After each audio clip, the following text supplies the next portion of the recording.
I have been seeing this AI software everywhere, so I figured today I would try out MeshyAI and see exactly how their platform works, how it's going to generate 3D models, and then how those 3D models turn out once they're put on the printers. This is the second video in a series checking out different AI softwares so that you can all see how they work and decide which one is the best for you. I think the Meshy software looks really robust, and I'm excited to really get into it and see exactly what it can do. Welcome back to the channel. My name is Ashley. I have built a six-figure bakery from my home with no knowledge of how to build a business at all. And now I am using everything that I learned to build that business to build up my home 3D printing business. But this time I'm taking you along with me because I want to show you how to build a business as well, as I think everybody has it in them to do it if they want to. So let's get into it. We will start off by heading over to Meshy.ai. For anyone who wants to 3D print their own custom designs but doesn't know how to model in something like Blender, Meshy is a great answer for that. You're able to go from idea to a printable STL file in just minutes. And this is what their website looks like when you first get onto it. You can scroll down and see other models that have been created specifically for 3D printing. But what I want to do today first is I want to go into their agent mode. I'm going to input the same thing that I used to create the dragon in my previous video so that we can see exactly how it comes out in this software. And I like the agent mode because you can have a conversation back and forth with it in order to tweak things. So as you see, when the dragon first came out here, it looks pretty good, but there's no back legs on it. So now I can go back to that agent and I can ask it to ensure that the dragon has 4 legs all around, and then it will go back through again and work on that dragon more. So now you can see that our little dragon has come through. I like the model. It looks pretty cute, but let's see how it renders when we tell the program to make it so that it can be 3D printed. So now it is rendered, and I actually really love how the texture shows up on this model. It shows so much more realistic, I think, and I just love the overall way that it has turned out. I think it did a really, really good job of rendering it from the image. And typically, I see that these AI softwares do a good job when they create the image themselves and then you render it. So the fact that Meshy has the AI agent that allows you to really dig in to create the model and then to take that model and render it so well to be 3D printed, I think that it says a lot about what their software can do. So now we're going to take it and see how it does when we put it over into Bambu Studio, because that is something different as well. So we want to be able to see what it looks like when it gets sliced. And you can see it here in the software. I'm going to make this one, again, just in a single color. I'm not going to do the color changes on this model, but we're going to see how it works out when the supports are applied and just how the model prints overall. And of course, I will show you while it's going and once the model is finished. Here I'm doing a multicolored axolotl through the agent mode next. And what I love about this is that Meshy removes the modeling barrier entirely for beginners. This is not something that I would be able to go into Nomad right now and make easily at all.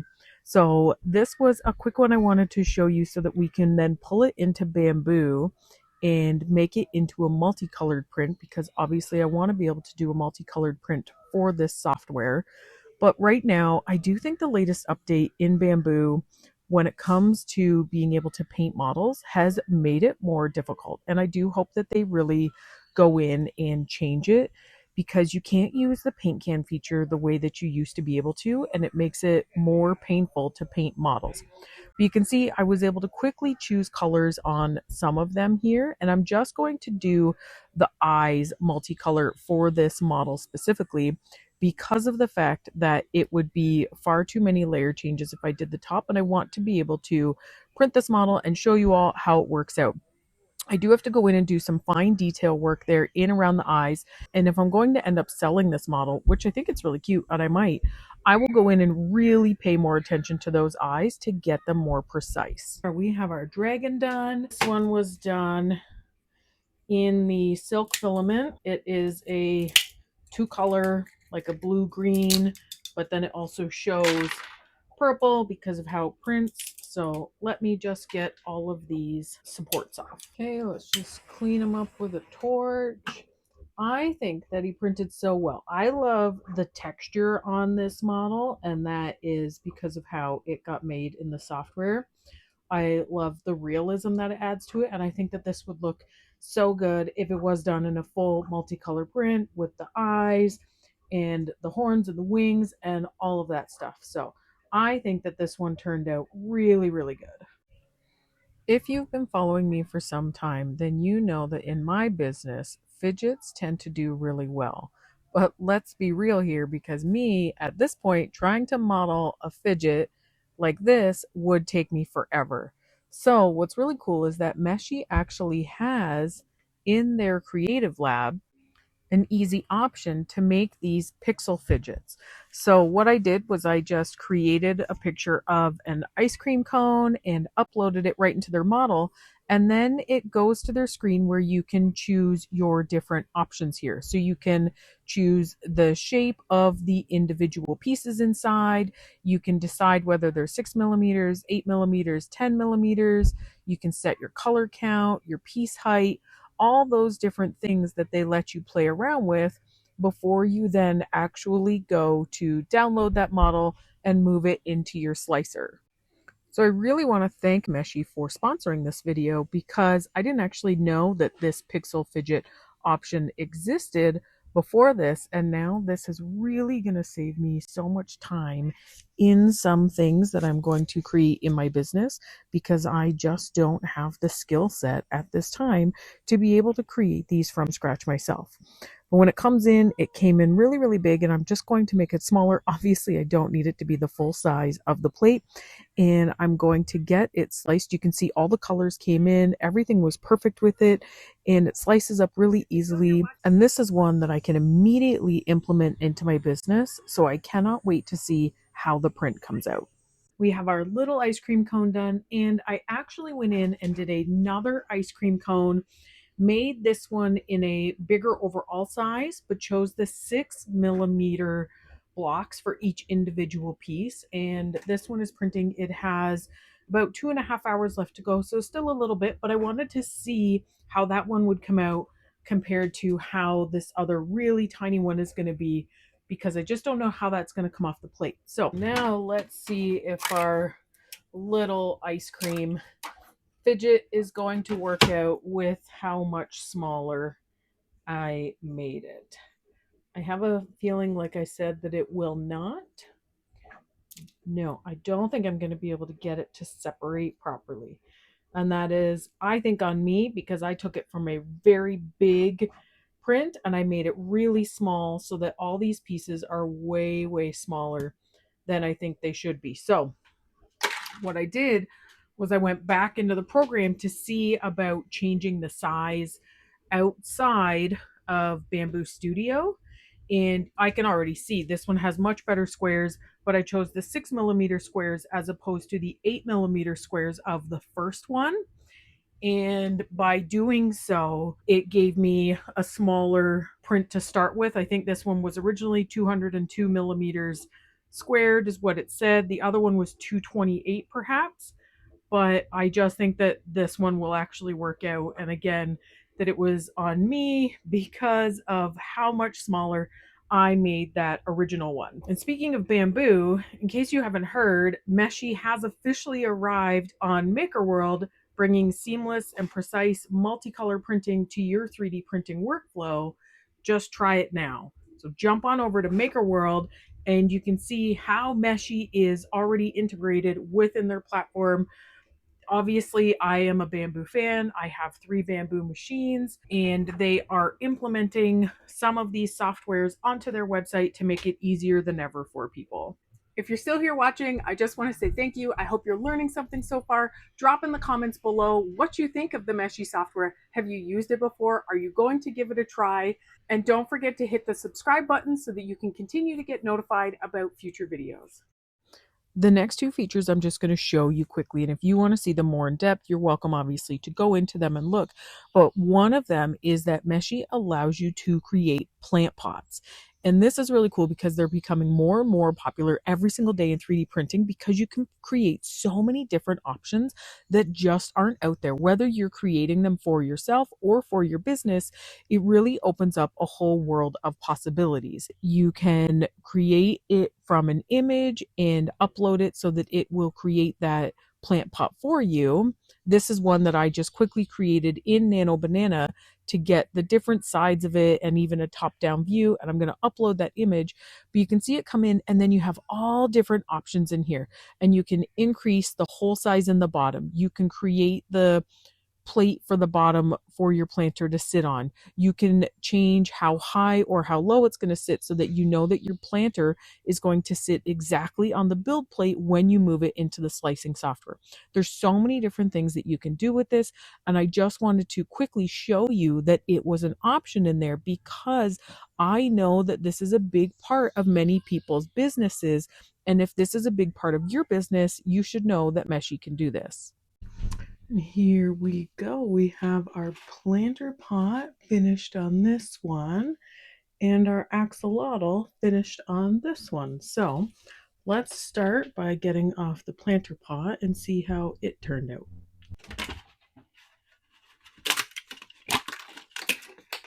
We have the base, turned out as expected. And let's get the supports off of this guy. Okay. There he is. There was an unfortunate layer shift due to no fault of the print file. That obviously just something happened on the printer there to cause that, but that's the bottom. I got all the holes but one. I didn't get poked out, but you can see where the drainage holes are down there. And then he would sit right on top of the plate.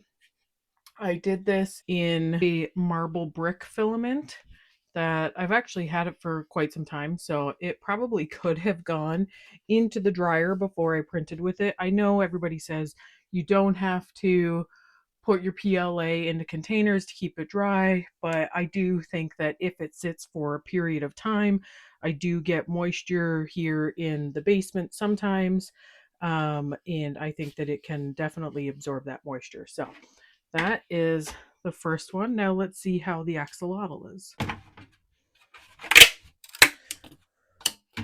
So this guy was a multicolor print, obviously. You can tell by the eye. Ports are cleaned off. I'm just going to give him a torch. And there he is. This 100% is a model that I would sell, and this would do really well for me. I sell quite a few flexi axolotls, and just how cute this is in this pose. I think especially even in like one of the gradient filaments, just with the two colors for the eyes as well, I think it would look really, really good. So I'm very happy with how that model turned out. And the next one is if you go into Workspace at the top and click on Agent, from there you will see that it actually says create a character family down on the right side. And I just want to show you again what this can do. So you can see the agent go through and give you all the details of what exactly can happen with your character family and what type of family it is that you want to create. You can read the details there, and then it asks you in the end if you want to be able to change any of those details.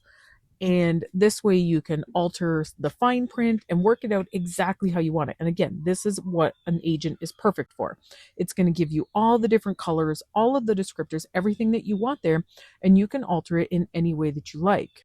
I'm going to tell it to go ahead and create the first one so that we can see how it turns out before it creates the entire collection there. And you can see that when the image comes through, it's pretty cute. It is that retro style robot look with the mushroom. And I think that they did a great job with it. I just want to see how the whole set turns out so that you can kind of see exactly what this is capable of. Again, there's so much more you can get into with this one, and you can really make it create a super unique collection for you and for your business.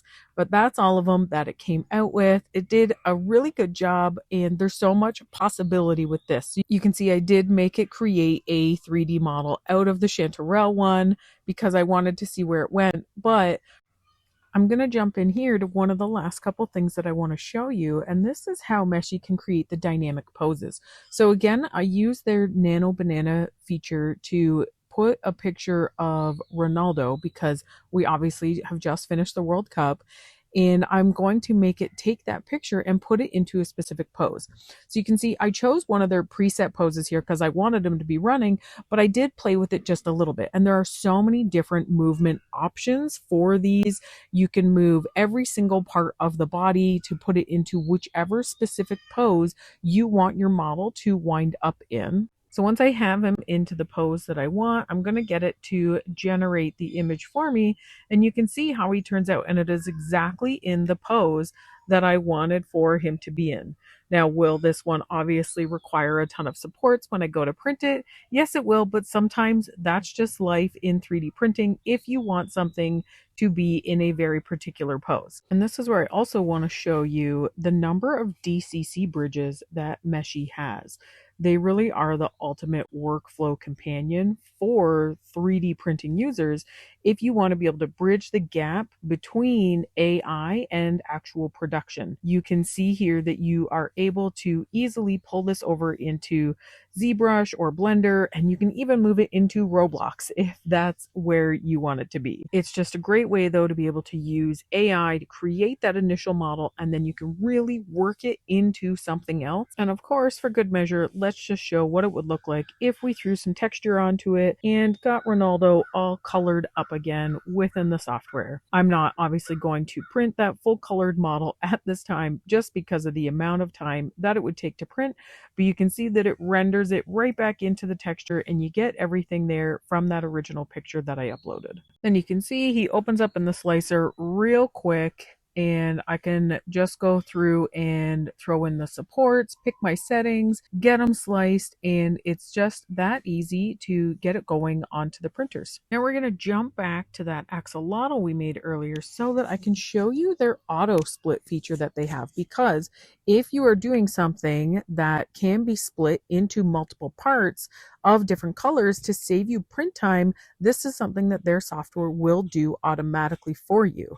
So when you generate it, you can choose that option to auto split, or after you generate it, you can click on the print feature there on the left and click split, and it will put all the different parts into different colors for you so that you can see what parts are going to then split when you tell that model to split up. Now, if you export it from here assembled, it's going to go into the slicer assembled. So you want to be sure that you choose on plate at the bottom, and that's how it will go into all separate pieces. And once you're into Bambu, you can tell it to separate by objects, and then you will have all of the different pieces that are separate. You can move them onto their own individual plates. From here, you're able to easily color all the objects on those plates to be one specific color, and it'll allow you to print your items much quicker having your colors separated. I went in and put some more details into the eyes there. I wanted it to show the little pupil just so I could show you how easy that can be done. But this is a really great feature that they have for people who do a lot of multicolored prints, if those prints can be separated into parts, because we all know how much quicker it is to print things as whole colors as opposed to send the multicolor print to the printer, which takes a lot more time. We have this pixel fidget done, and I feel way more confident about this one. I actually love the way that it looks so much more too. So let's see how it wants to slide apart. You got to be real careful with things like this when they first print, that you're going to loosen them but not break them. And already it's sliding up there nicely. So this one will just take me a little bit of time to get loose, but I'm very confident in how it turned out, that it's going to work well. So I just love how it is. You can see that it's already a little bit fidgety there. Just take some time with these things, obviously, because of how the prints are done, to loosen everything up and get it so that you can play with it. But I have an ice cream place in town here, and this would be really cool to drop a couple of these off to them and just show them what can be done, because that could be a business relationship that is developed. So I love that that is an option that I can do. And I'm really, really happy with how it turned out. Really cute. Love how it was already colored coming into Bambu Studio. I didn't have to color it. It did that right from the Meshy software. So made it so much easier to start working with. And there we go, getting it loosened up there. So that's it. That's how it all turned out. I'm very, very happy with it. I like this design so much more than the other one. From a simple idea to a custom posed, multicolored physical object, all thanks to Meshy. I want to thank you so much for watching this video today. I hope you learned a lot. I learned so much about the Meshy platform as we've gone through. I'm excited to make more of the pixel fidgets because I know that they will do well in my business. I'm definitely going to be introducing this axolotl at upcoming markets because I know axolotls are big sellers for me, and this guy is super cute. Don't forget to hit the like button. Comment below, are you going to give it a shot? What is your favorite feature that you've learned about in this video? Do you already use it? I would love to hear it below. I read and respond to every single one of the comments. So let me know what your thoughts are. Don't forget to hit the subscribe button as well so that you can continue to get notified about my upcoming videos. And if you have an idea, meshy it now. Get 50% off via the link in the description. Until next time, happy printing!